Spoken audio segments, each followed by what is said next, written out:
Good morning, kumusta kayong lahat? Ang video na to guys ay kuha sa Turtlehead Lake. At ang dala kong rod ay ang aking B&M ultralight rod. 6 feet, 6 inches ang haba. 1,000 size reel.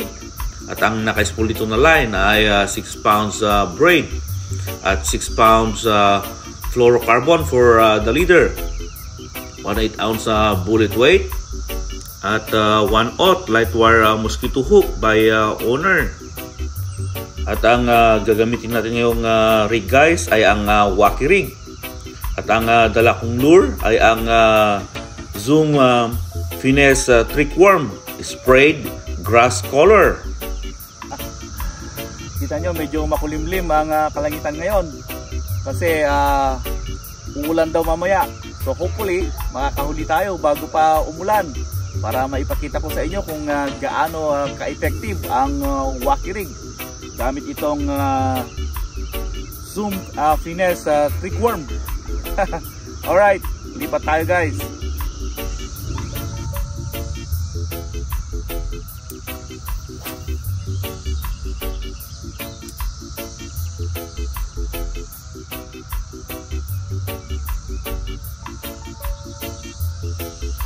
Yun, huli natin ito guys. One down. Yun.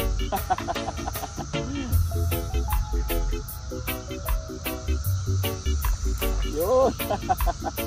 Ayos.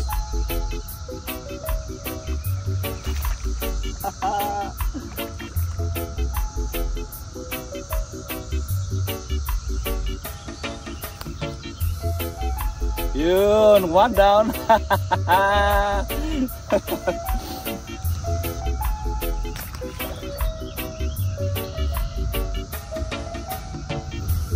So nakaisa na tayo guys. Alright. Hagis ulit tayo.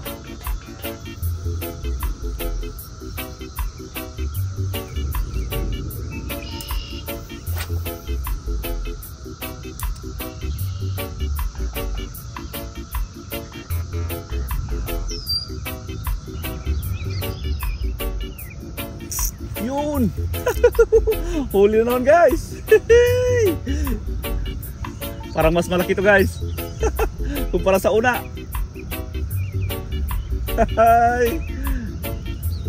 Yun. Mas malaki nga. Yun. Yes.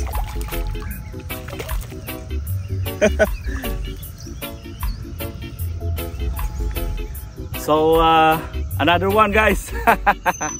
Ayos. Talagang napaka-effective ang wacky rig. So sa mga kaibigan natin dyan na nagbabas sa fishing, subukan nyo to, itong wacky rig. Sigurado mag-i-enjoy kayo na manghuli ng bass. Alright.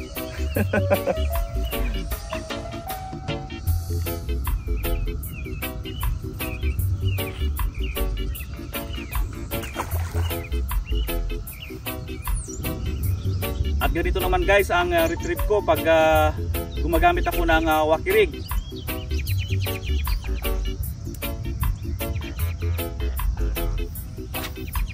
So itapon mo lang siya guys na ganyan. Tapos hayaan mo lang na lumubog yung lure mo. Tapos yung line mo dapat slack. Yan siya guys. Tapos i-reel mo ng konti yung line mo. Yung saktong ramdam mo lang yung lure mo sa ilalim ng tubig para ramdam mo kung may kumakagat. So pagkatapon mo, hayaan mo lang siya doon ng mga 5 to 10 seconds. Kasi kung minsan pagbagsak ng lure, andun na yung bass. Tapos hindi yan agad kumakagat. So kailangan mong maghintay ng konti bago mo siya galawin. So after 5 seconds or 10 seconds, i-reel mo siya ng konti, sabay shake ng tip ng rod mo. Yan siya guys. Tapos hayaan mo ulit ng ilang segundo at maghintay ka ng kagat. Ganun lang guys kasimple ang pag-retrieve ng wakirig. Alright.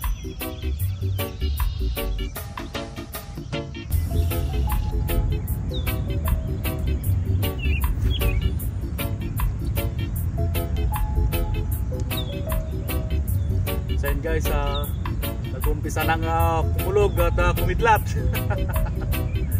Sigurado yan, uulan mamaya. Nangitim na rin ang kalangitan.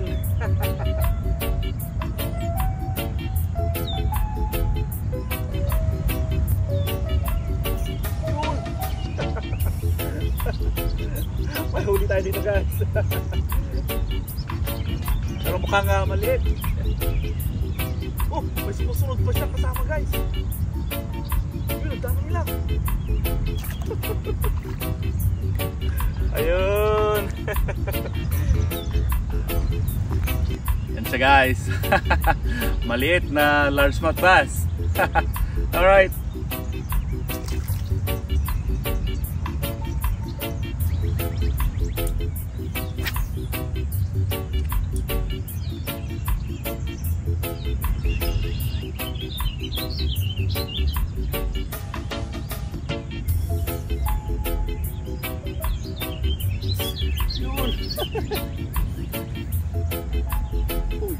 Medyo malaki-laki ito guys.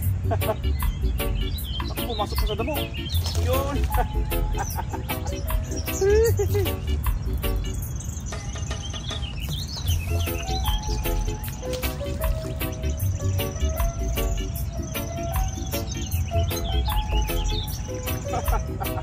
Nice.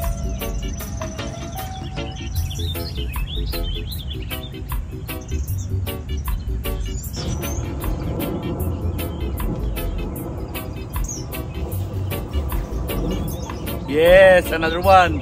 Napaka-effective talaga guys ang wakirig. Alright, release natin to.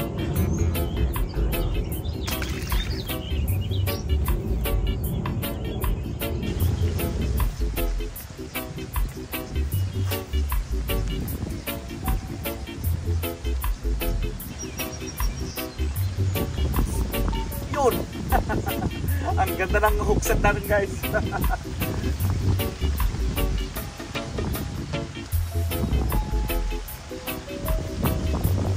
Good size to guys. Yun. Malaki nga.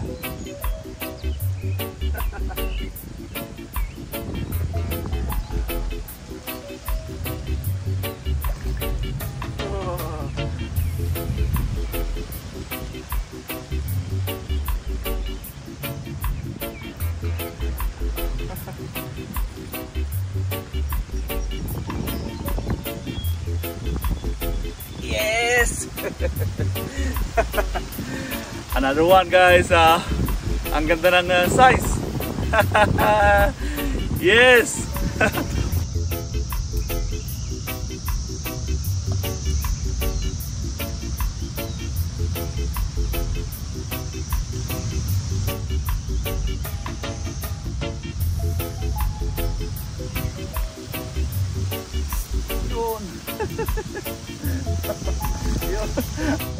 Ako pumasok pa sa ilalim ng damo. Come on, come on, come on. Yun.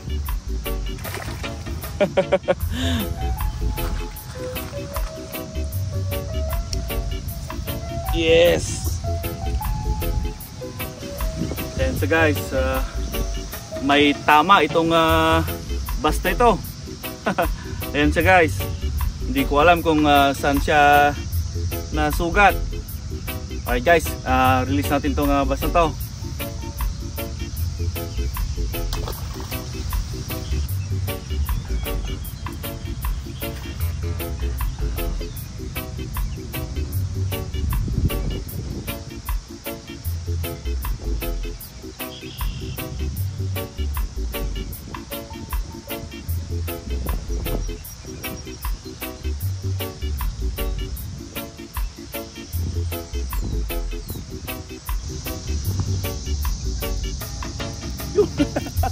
Napaka hina ng kagat guys. Halos hindi ko maramdaman yun.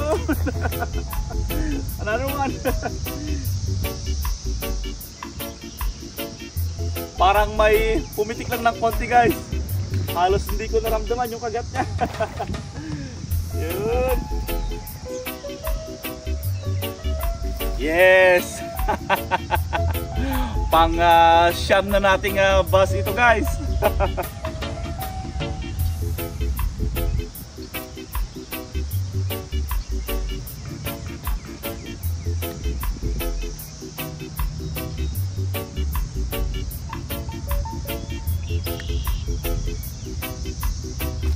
So ganito ka-effective ang wacky rig guys. Kaya kung sa inyo, subukan nyo nang gamitin itong wacky rig. Alam ko dyan sa Pilipinas may mga largemouth bass na rin dyan. Katulad nitong mga hinuhuli ko dito. Subukan nyo itong wacky rig guys. Sobrang effective. Guaranteed yan guys. Alright.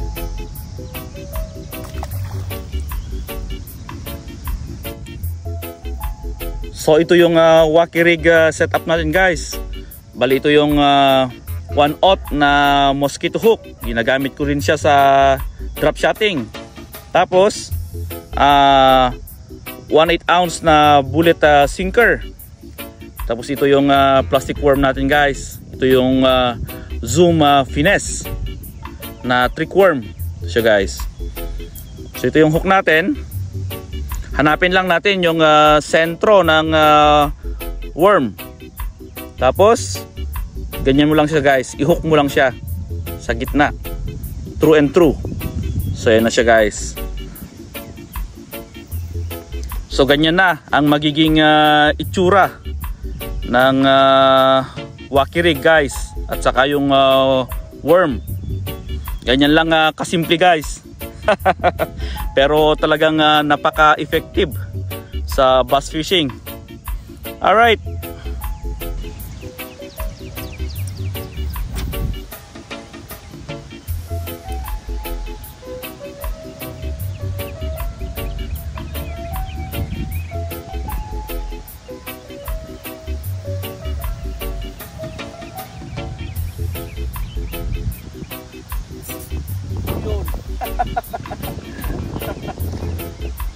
Huli guys.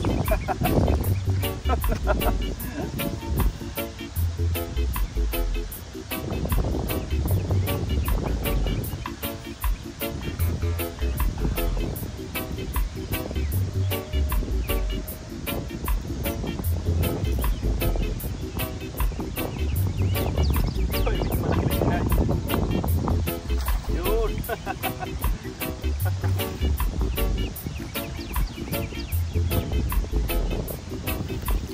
Yes.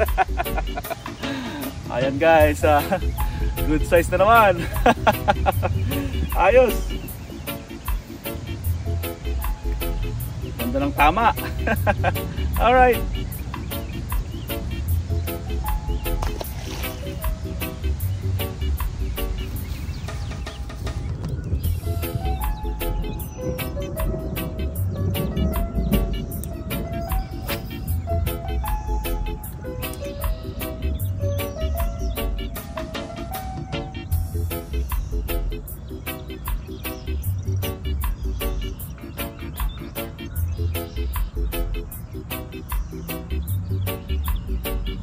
Yun.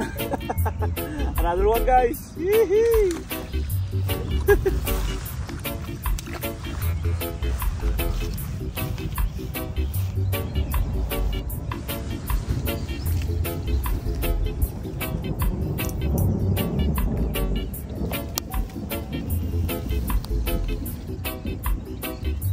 Yes.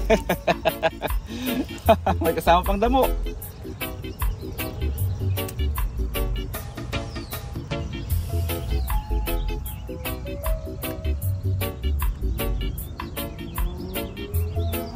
Yun.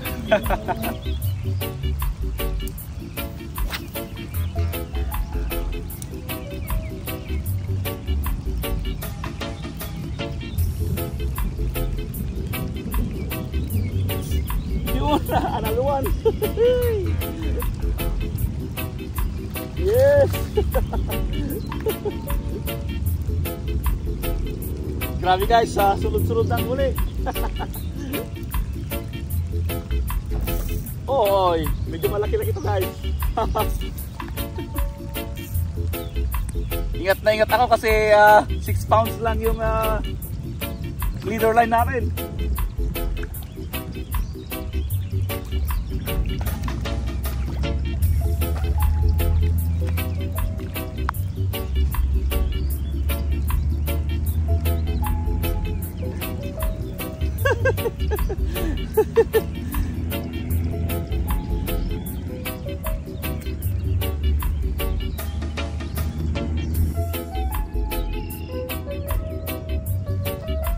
Ayan siya guys, medyo malaki-laki siya.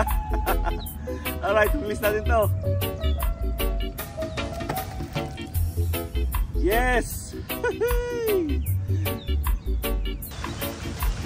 Oh my goodness, it's Yeah, it came gonna rain. sooner than expected. Yeah, right. It was supposed to rain till the nighttime.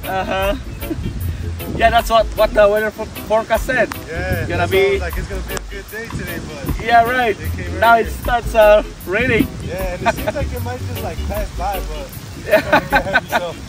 Alright. Alright guys, talagang bumuhos ng ulan. So, uwi na tayo guys. So sana nag-enjoy kayo dito sa ating munti na lang palabas. Maraming salamat sa inyong panonood. Hanggang sa muli.